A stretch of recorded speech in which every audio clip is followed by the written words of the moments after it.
தினம்தோறும் திருவருட்பா அகவல் எண் 1. அருட்பெரும் ஜோதி அருட்பெரும் ஜோதி அருட்பெரும் ஜோதி அருட்பெரும் ஜோதி.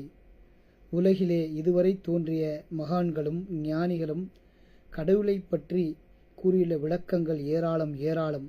வெவ்வேறு வடிவங்களிலும் வெவ்வேறு பெயர்களிலும் தெய்வங்கள் நமக்கு காட்டப்பட்டுள்ளன. பல்வேறு சமயங்களும் பல்வேறு மதங்களும் பல்வேறு மார்க்கங்களும் இந்த உலகிலே நிலவி வருகின்றன. பிறக்கும் போதே இந்த சமயத்தை சார்ந்த குடும்பத்தில்தான் பிறக்க வேண்டும் என்று யாரும் விரும்பி பிறக்கவில்லை. உலக அறிவு தோன்றும் போதுதான் தன்னுடைய பெற்றோர்கள் வணங்கும் தெய்வத்தை அவர்கள் சார்ந்துள்ள சமயத்தையும் உணர்ந்து கொள்ள முடிகிறது. அப்படியிருந்தும் தான் சார்ந்த அந்த சமயத்தின் மீது அளவு கடந்த பற்றை மக்கள் ஏற்படுத்திக் கொள்கிறார்கள். அதன் காரணமாக மற்ற சமயங்களை புறக்கணிப்பது மட்டுமின்றி அவமதிக்கும் துணிகிறார்கள். இதன் முடிவு சமயச்சண்டை மதச்சண்டை என ஆகிறது. பலாயிரக்கணக்கான மக்கள் உண்மை உணராமல் மாண்டு போகிறார்கள்.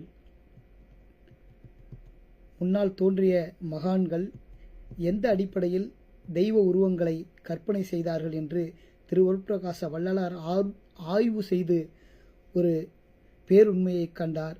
அதாவது சிற்சபையில் தவம் செய்வோர் முடிவாக தங்களுடைய அனுபவத்திலே கண்ட பேரொளியையே புறத்திலே பல பல வடிவங்களிலே